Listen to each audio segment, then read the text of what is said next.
I'm Tony Ericetti, and welcome to Mindworks in Conversation. And my guest today is Caitlin Mesiano, a cleft-affected artist and advocate whose work spans storytelling, community leadership, and policy advocacy. I'm new to this. I'm new to this movement and so forth. And my understanding that Smile Train represented kind of a paradigm shift within the cleft community. Can you talk about that shift and why it was necessary?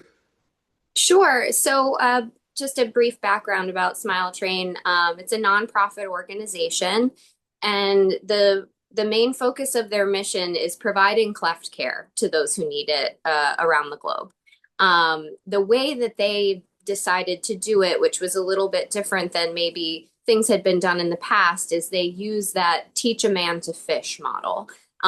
So what that means is that rather than taking experts in the field, those medical professionals and surgeons who know how to perform cleft surgeries, they and just visiting communities across the globe that needed care, and then leaving, they decided to visit these communities and educate the healthcare professionals within those communities so that then they have the tools to carry on this care for the people in the communities who may not have been able to um, make it there. They may not have had the means to get to where those surgeons and doctors were going to be that day or a couple of days. Now they would have access to care whenever they need it. How have you seen this movement change in the course of your lifetime? My sister and I were actually both born with cleft, slightly different. So there's different types of cleft. There's cleft lip, there's cleft palate, which affects the roof of the mouth, both the hard and soft areas. Um, you can be affected unilaterally, like I was, which means I had cleft lip on just, one side, but it can also affect people bilaterally, so it can affect both sides. So I was born with a unilateral incomplete cleft lip, which means um, my there was no fusion on the left side of my upper lip, um, but the extent of my cleft was essentially just that. It mostly affected the flesh of my upper lip. My sister, however, her cleft was on the opposite side, the right side, but hers was complete.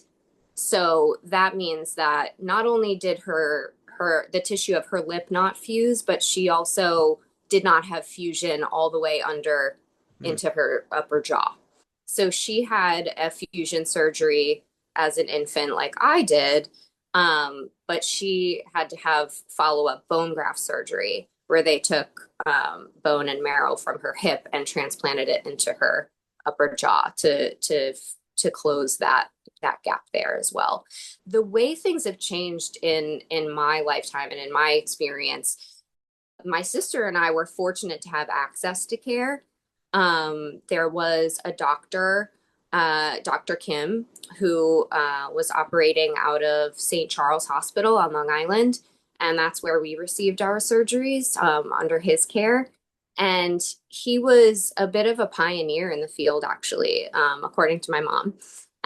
He educated other surgeons and taught them how to perform these surgeries. Unfortunately, I believe it was probably sometime around or thereafter he passed away. The program at St. Charles, the cleft care program there, kind of fizzled out and went away, to the best of my knowledge. And my parents did not really have a complete file on my sister and me. So our records, I think, either were destroyed or placed somewhere that is inaccessible to us. And so, as an adult who has been trying to better understand where I came from, what my experience was, what my parents' experience was like. Um, if I wanted to really investigate and get into the nitty-gritty of all the aspects that went into my care as a child, I can't really do that because I don't have access to those records. So what has truly evolved with cleft care is that I learned so much by joining the CCAC with Smile Train and learning from others in my community is that there are these amazing things called cleft care teams. And so now children and people who need cleft care here are able in the United States are able to have this continuity of care, these people that are with them every step of their journey, making sure that they're getting what they need. And it's all encompassing. It's not just the initial surgeries, it's follow-up surgeries. It's orthodontics and dental care and prosthodontic care, because the other thing that kind of gets left behind sometimes is the aging cleft community and what their care looks like. But yeah, it has evolved so much, and I just feel so fortunate to share stories and hear and learn from people who've had similar and different experiences than I have. Another thing that I learned is that my experience was fairly unique. I happened to grow up in a household with someone who looked like me, which is not every person born with cleft experience. I've met people who never saw anybody else who looked remotely like them in terms of, maybe having a scar, um, or spoke like them, sounded like them until they joined CCAC and got involved with Smile Train. And, I realized, wow, I had a very special experience in that way. I saw my sister every single day. We saw each other every single day. There was another girl that I went to grade school with who was also cleft affected. And so I had a music director when I was performing in the summertime during high school who was also cleft affected. So I just happened to always come in contact with someone who represented and reflected, my experience in some way. And that's really not everybody's journey.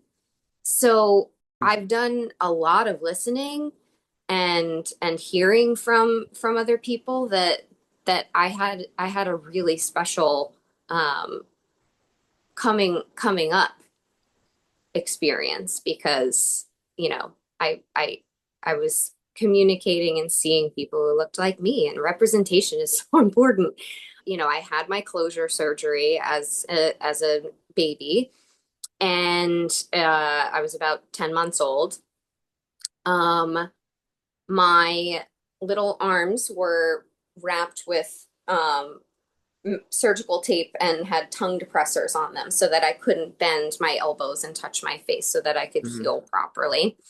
My mom fed me through an eyedropper, um, and until I was healed enough and able to suckle and take a bottle. Once I was healed, I was able to eat, drink, learn to speak normally, uh, traditionally.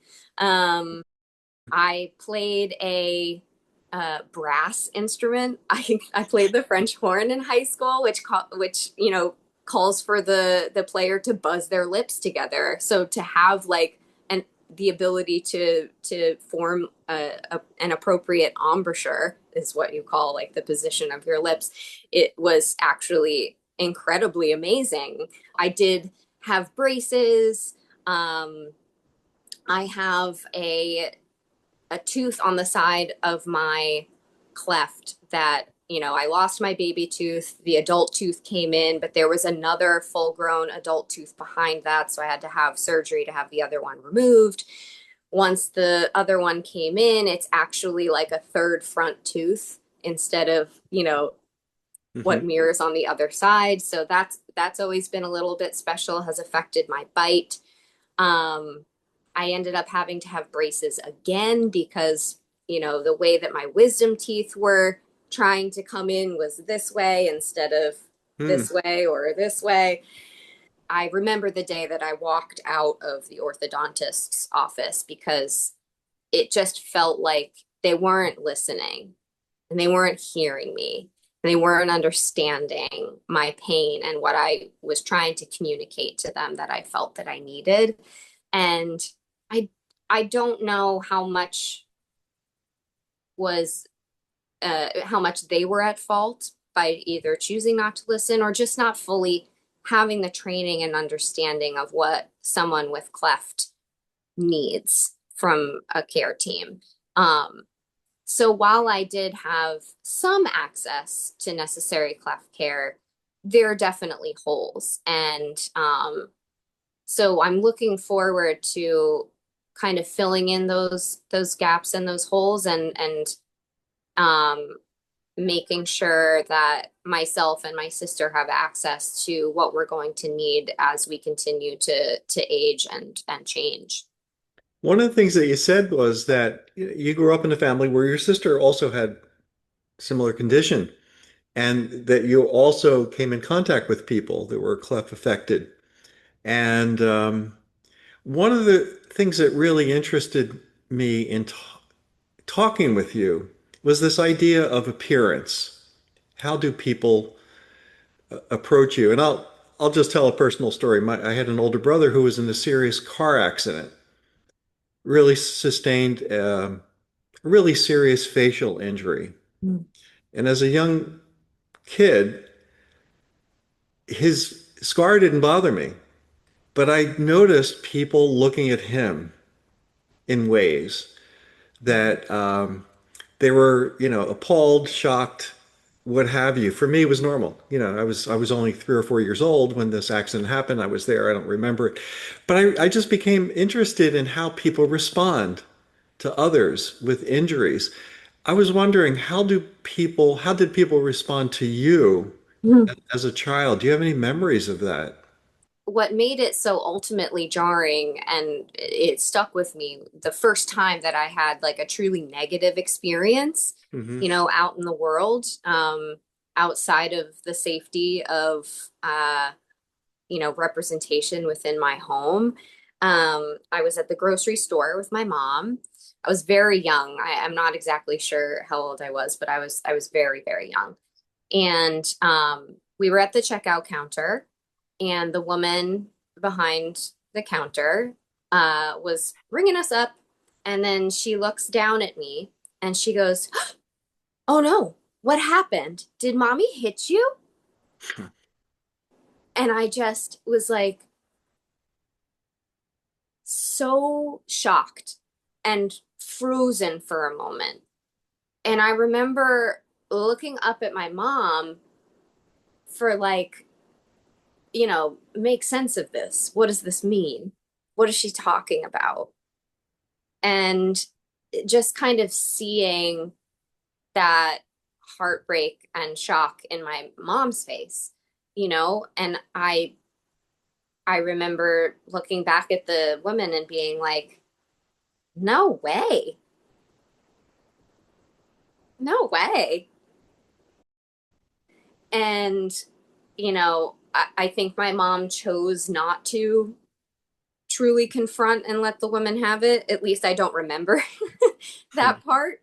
Um, but I think what happened was we just quickly got our things, she paid, and we left. And I don't fully remember the follow-up conversation, if any, but yeah, that was the first time that I was met with just a negative reaction that I didn't understand. That story just reminds me so much of what I witnessed with my brother. Yeah. One time, and as a kid, we would all go to the doctors together, because we were young. And I just remember one time getting on an elevator and a woman said, "Oh my God, what happened to him?" And that just made me a lifelong observer of other people's reactions to people that were not like them. Yeah. So you know, I wonder how that affected you, you know, being looked at in such a way. How did that affect you? Well, I really have to say that I think that whether it was conscious or subconscious, I think that I chose to live in the world that was built around me. That safety of representation that I came up in my home, and in my in parts of my community, being in contact with other people that had cleft, like I mentioned earlier. But yeah, I think for the most part, I chose to live in that world that, stares and looking at me was just, oh, they think I'm interesting. They think I'm beautiful. I should be on stage. And so I did. And I loved performing. I loved being out there, and just showing personality and singing and dancing. I used to put on shows for my family. I'd force them to come down and watch, so that my stuffed animals weren't the only audience members. Um, and I really got into performing and just sort of, confronting the world face first. I come from a family of musicians, so I fit right in that way. I had that creative gene. Um, but what I came to learn as I was coming through, uh, my education and career as a performer, was that there are microaggressions, that come out from people who maybe mean well and are trying to guide you in your career. I've heard all kinds of things like, uh, you make such a great character actress because you're not traditionally pretty and you have such an amazing personality and you're so outgoing. Uh, Not traditionally pretty. Um, maybe, maybe like auditioning for Disney is not the right path for you. They're all about symmetry and traditional looks. Um, I auditioned for Disney a lot. So I think those did sink in and affect me maybe a little bit more than I realized at first. I used to say things like, when people asked me, the follow up to, "Oh, you're an actor, like, have I seen you on TV or film or anything?" And I'd be like, "Oh, no, no, no. I'm not really comfortable with how I look on camera, so I just act on the stage because it's far enough away." And I would say things like that, and it was like just an easy, quick answer that I hardly ever thought about until I started thinking about it. Yeah. And then I was like, huh, I think I should maybe unpack that a little bit. What does that mean? Um, and now I just, I would love any opportunity to represent the cleft community. I think that it is even more important for me to, um, as I said before, face this career, face first, um, with openness, and just letting people know, yeah, I was born with cleft. I'm a cleft affected actor singer, and I'm really passionate about making sure there's positive representation of people in the facial difference community on both stage and screen. What a great way to put that. You're facing the world face first. Hmm. And one thing I was wondering about with you too, you're a performer and a storyteller. Yeah. And do you remember the first time you told your story in such a way that it felt like it was really yours and not shaped by how others understood you? Ooh, wow. Yeah, I do. And it wasn't until fairly recently, within the last 5 years, actually. Um, And it came from taking time to look inward. And that came from hearing other people's stories after I got involved with the CCAC with Smile Train. Um, Learning from others within my community, hearing their story, and sort of piecing together this sort of disjointed, like, snapshot narrative I had of my own experience. I think I never really truly included myself in the Hmm. cleft community until I was actively involved and listening to others. I really only knew my experience, but I hadn't ever truly unpacked like what that was and what that really looked and felt like. So I think the first time I told my story um, was probably in one of those meetings. We have Zoom meetings like this a couple times a month, at least once a month. And yeah, it took me a while to figure out how to tell it and what to say. I I never heard any of the terms like unilateral, incomplete, cleft lip. People were introducing themselves with, what their experience was with how their cleft presented when they were first born with it. And I didn't know how to say it.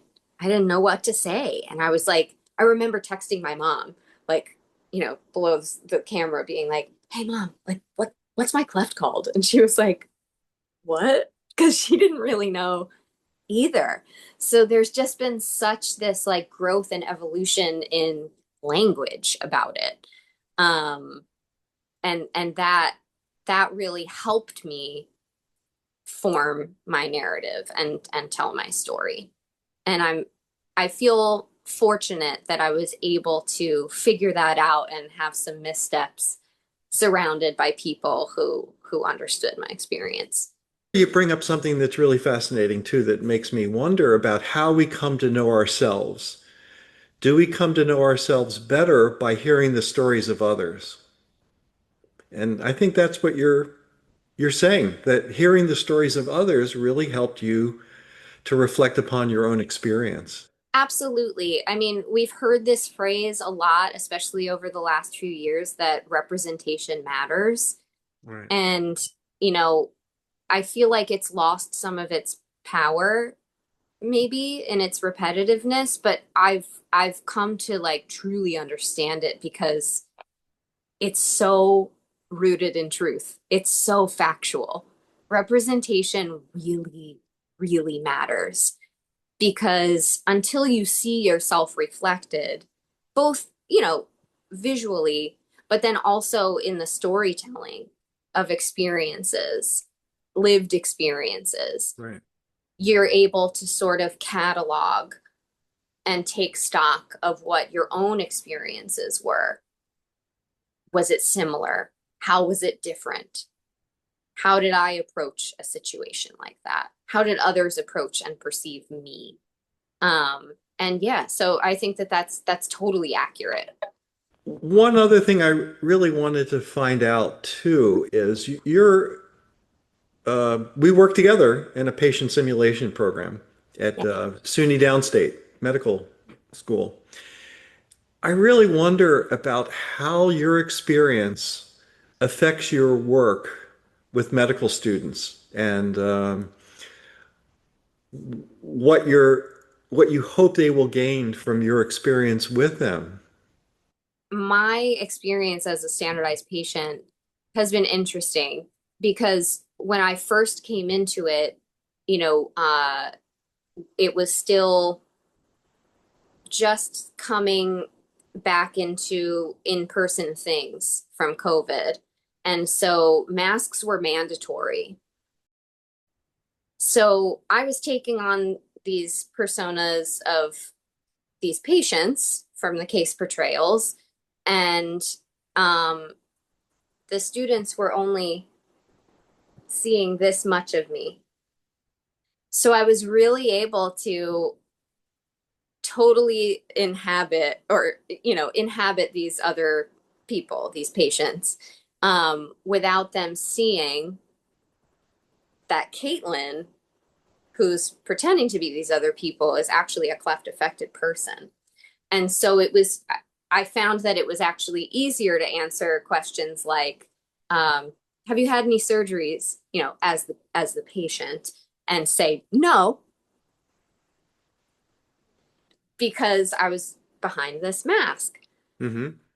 Then once, the masks were optional, or, we just didn't have to wear them at all if we didn't want to, um, I started feeling like, oh, it feels a little bit different to answer no to that question. Because I feel very aware of the fact that Caitlin has had a surgery, and you can see it right there. Um, and so I've sort of had to process what that feels like when I'm interacting with the medical students. And that's just kind of one little piece of that. Otherwise, I feel like my personal experiences as a person born with cleft, who has had varying degrees of interactions with healthcare professionals throughout my personal life. Um, I really am so passionate about fostering empathy within within this next generation of medical providers. Um, Helping to remind them that the very first thing they should be thinking about when they enter a room and meet a patient is that there's a human being in here with me. And they have their own set of experiences and traumas and hopes and fears. And they're not just someone with a headache that you have to kind of solve for X and figure out why. My journey, as a cleft affected person, having varying degrees of experiences with medical professionals, positive, negative, has really just like focused my intention when I'm interacting with students. And I think that what I'm hoping for them really is that they're able to foster a human first form of care. One of the things I wonder about with medical students, and it's my particular observation, is I'm not sure how visual they are and whether they really notice things. And if they notice things, do they really um, talk to you about it? Do the medical students ever get curious? If you're talking about empathy, I think empathy, a lot of it is about curiosity, Mm-hmm. connecting and then being curious, in a positive way, not an interrogation, but asking some curious questions. Mm-hmm. Do the students ever talk to you? Do they ever notice? Do they ever ask about your surgery? I mean, you're you're representing in some ways kind of a conflict in the case, a contradiction. Do they Yeah. ever say, by the way, I notice, you're a cleft affected person. Can you talk about that? Do they ever bring that up? So in 3 years, a little over 3 years of being a standardized patient, I believe it's only come up one time. And it was, I think it was a fourth year med student. And he was very visual and analytical Hmm. and doing the thing where they say everything they see out loud.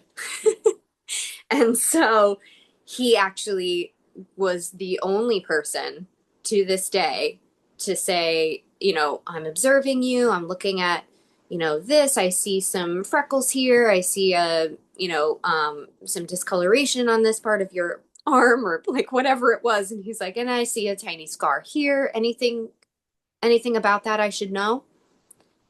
And I was like, oh my gosh, Wow. Finally, somebody noticed. he saw. And so it was a little bit exciting, but then also like, oh no, I gotta figure out how to get past this because that actually has nothing to do with this patient.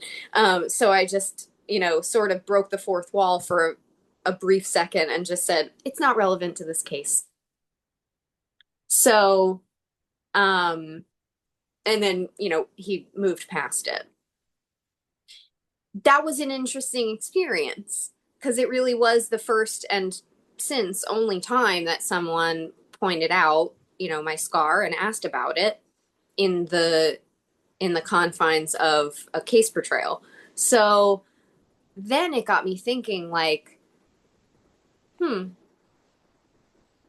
would I would I want med students to notice and ask me about it more?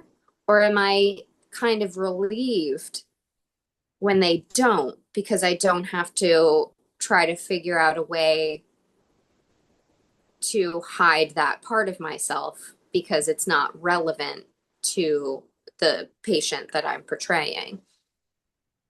And so then that in itself kind of opens up this whole other can of worms is like, well, why not? Why can't it be? If it's a case portrayal that really has nothing to do with if the history of present illness, if the presenting situation for this patient is nothing to do with, craniofacial or respiratory or dental, facial, headaches, something like that, right?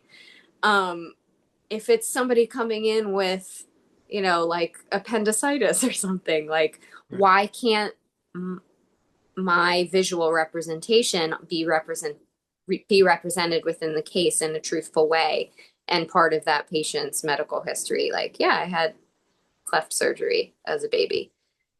If it's irrelevant to the presenting situation. So I've been curious about that. I would really encourage you to incorporate that into the case itself.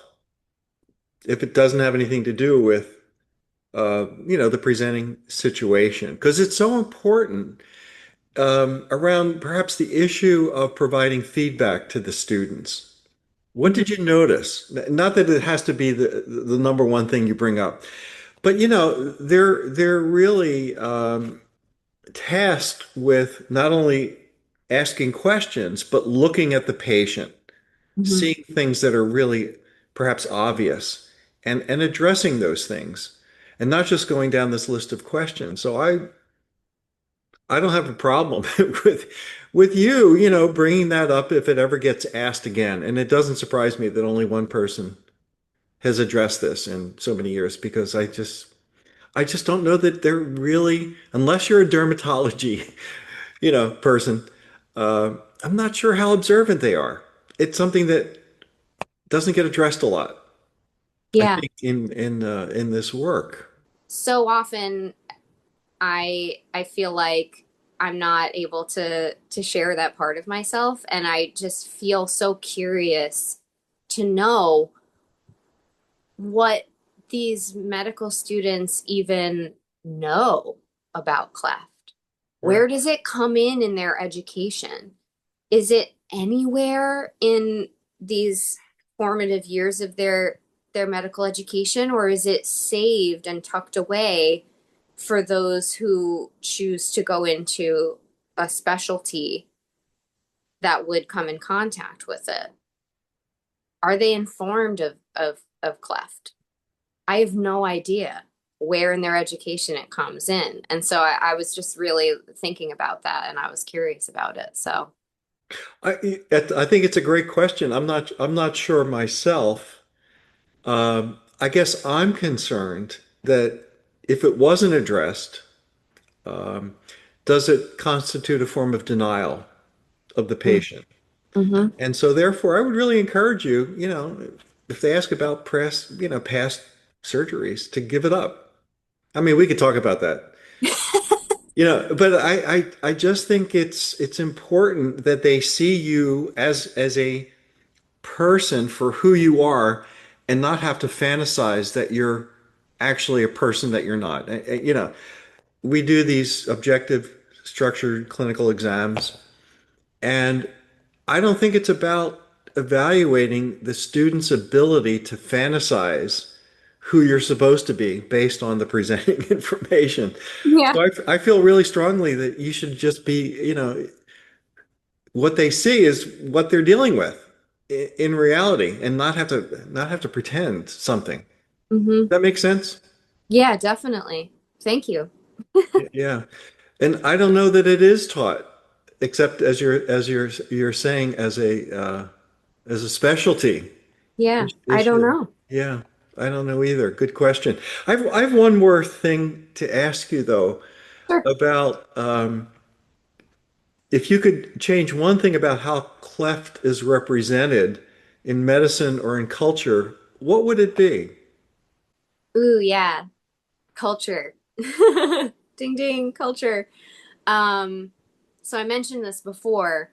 I'm really passionate about um, you know, playing my part in positive representation of facial differences on stage and screen. Um, Something that has happened for a really long time. Film, especially film and television, has has come a ways in